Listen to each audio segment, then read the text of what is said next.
Welcome back to Play the Game HQ. I'm Daniel, and today we're going to teach you how to play Ra, the 2 to 5 player bidding game designed by Reiner Knizia and published by 25th Century Games.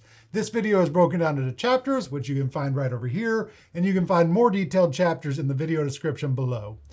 In Ra, players will be bidding on the tiles in the auction track, working to add tiles to their personal player boards, and scoring based on the combination of tiles that they acquire at the end of each round and at the end of the game. To set up the game, put the auction track in the middle of the table and then put the round tracker on the end of the track with the green side up. Then put the sunboat marker on the starting space matching your player count. Put all 180 of the auction tiles in the cloth bag and mix them up. Then put the scoring tokens and the Ra statue next to the board. There's 5 player boards in the game and they are specific to a player count. You're going to give each player a board with the side showing your player count in the blue oval face up.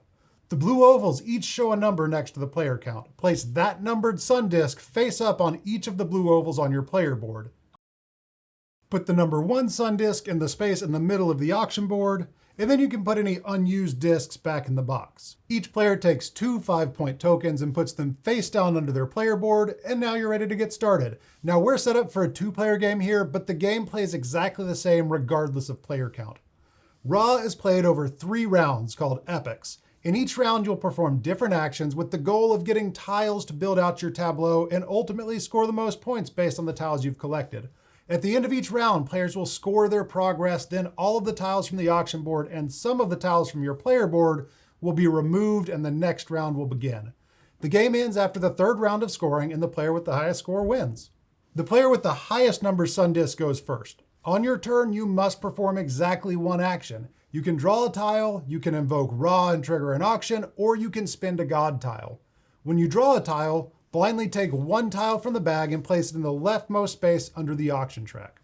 If you draw a red Ra tile like this, the sunboat moves 1 space to the right and an auction is immediately triggered. Now Ra tiles don't go in the auction track, so when you draw a Ra tile, just discard it next to the board. The player that drew the Ra tile takes the Ra statue and begins an auction, which we'll talk about in just a minute. You can also trigger an auction by invoking Ra on your turn. To do this, just say I invoke Ra and take the Ra statue, which also immediately begins an auction. The 3rd action you can do is spend god tiles that you've acquired from previous auctions. To spend a god tile, discard the tile and take 1 non-god tile from the auction track and add it to your board. If you take a disaster tile, which has the red border around it and the 2 red X's at the top, you resolve it immediately. You can spend more than 1 god tile on your turn if you have them to spend. Just take 1 tile for each god tile that you spend. If the auction track is full on your turn, like this, you must either invoke Ra to start an auction or spend a god tile. You can't draw a tile from the bag if the track is full. Now let's talk about auctions. Auctions are triggered in 2 ways, either drawing a Ra tile or a player invoking Ra. The player who triggered the auction, either from drawing the tile or invoking Ra, takes the Ra statue showing that they are the Ra player, and they will be the last one to place a bid during the auction. During an auction, players will bid by placing a sun disk above their player board, with the player who bids the highest number winning the auction. The player to the left of the Ra player goes first, and they can bid any number they want, but each player after that must bid a higher number or pass. Each player places a bid or passes 1 time and only 1 time in each auction, and the auction always ends with the Ra player. If the auction is triggered by a Ra tile being drawn, then everyone has the option to pass, including the player who triggered the auction. If they do, then the game continues with no changes. If an auction is triggered because the auction track is full, then again, all players still have the option to pass. But if everyone passes on that auction, then all of the tiles on the auction track are discarded from the game. If a player chooses to invoke Ra and begin an auction on their turn when the auction track is not full, then all of the other players still have the option to pass. But if all of the other players pass, then the Ra player who triggered the auction must place a bid. Otherwise, they can still pass if another bid has been placed. The player who bids the highest sun disk wins the auction and takes all of the tiles from the auction track. The tiles are placed face up in the designated areas on your player board, which match the icons on the top of each tile. Make sure that when you're placing your river tiles, you put the Nile tiles with 2 lines on the left side of your board and the flood tiles with 3 lines on the right side of your board. Once they've added all of the tiles to their board, the winning player takes the sun disk from the middle of the auction board and puts it face down in the empty space on their board and replaces it with the sun disk they used to bid. All other players return their sun discs face up to their player boards, and these can be used again in later auctions. If you ever take a disaster tile from winning an auction, you must immediately discard 2 of that tile type from your player board. These are removed from the game completely. If you only have 1 matching tile, discard that 1, and if you don't have any, then nothing happens. After resolving the disaster tile, discard it from the game, and if you ever get more than 1 disaster tile at the same time, just repeat that process for each one. Once the auction is resolved, play continues starting with the player to the left of the raw player until the end of the epic is triggered, which can happen in 2 ways. Either all players' sun discs have been played and they're all face down, or the sunboat enters the rightmost space of the track. When this happens, it's time to score. During scoring, players are going to score based on the tiles they've acquired during that round and during the game, and we'll talk about each type of tile in detail at the end of the video. Most of the sections score at the end of each epic, indicated by the 3 sand timers at the top of that section, but the purple monument tiles only score at the end of the game, shown by the single red sand timer. Once you finish scoring after the first and second epic, you'll discard all of the tiles from the right side of your player board, but all of the tiles on the left side stay until the end of the game. You'll also discard all of the remaining tiles on the auction track. Discarded tiles don't go back into the bag, they are completely removed from the game. Return the sunboat to its starting space, flip over the epic counter, or if it's already on the yellow side, remove it from the game completely.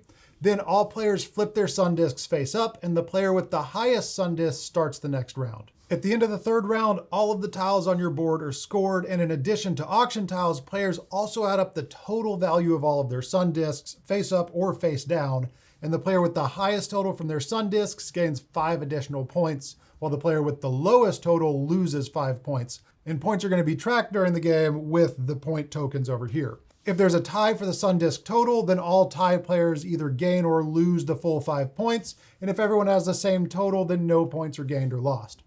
At the end of the game, the player with the most points wins, and if there's a tie, the player with the highest sun disc total wins. Now let's talk about how to score each type of tile, and there's icons on each section of your player board that remind you of how they score. Monument tiles, which are the purple tiles on the top left, score in 2 different ways at the end of the game. And remember, these only score at the end of the game. They don't score at the end of each epic. And they score based on the number at the top of each tile.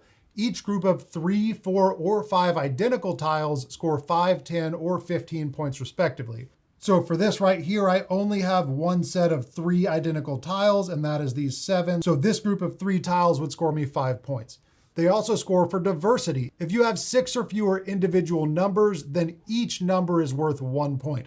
But if you have 7 or 8 different numbers, you score 10 or 15 points respectively. And that's 10 or 15 points total, not per tile. So I have 7 different numbers represented on my board here, which would be an additional 10 points from the monument tiles. And there's no difference between the top and bottom rows of your monument tiles. The monument tiles are the only tiles that score at the end of the game. The rest score at the end of each epic. The player with the most pharaoh tiles gains 5 points, and the player with the least pharaoh tiles loses 2 points. If everyone has the same number of pharaoh tiles, then nobody gains or loses any points. The bottom section of each side of the board has Nile tiles on the left and flood tiles on the right. The Nile tiles have 2 lines and the flood tiles have 3, so when you add those to the board, make sure they go on the right spot. If you have at least 1 tile on the bottom right space, that's the flood tiles, you score 1 point for each Nile tile on the left space at the bottom of your board. But if you don't have any flood tiles, then your Nile tiles aren't worth any points. God tiles that you have left over and haven't spent to gain more tiles score 2 points per tile, and gold tiles score 3 points per tile. Civilization tiles are scored based on how many different types you have. If you have 3, 4, or 5 different types, then you score 5, 10, or 15 points respectively. But if you have no tiles here, you lose 5 points. And finally, you earn 1 point for each flood tile that you have. And remember, all of the tiles on the right side of your board are discarded at the end of each epic, and whoever has the most points at the end of the game wins. And that's Raw. If you have any questions, please leave a comment and I'll try to answer those as quickly as I can. And if you've enjoyed this video and found it helpful, be sure to like and subscribe so you don't miss out on any future videos. Thank you so much for watching, and we'll see you next time. Bye.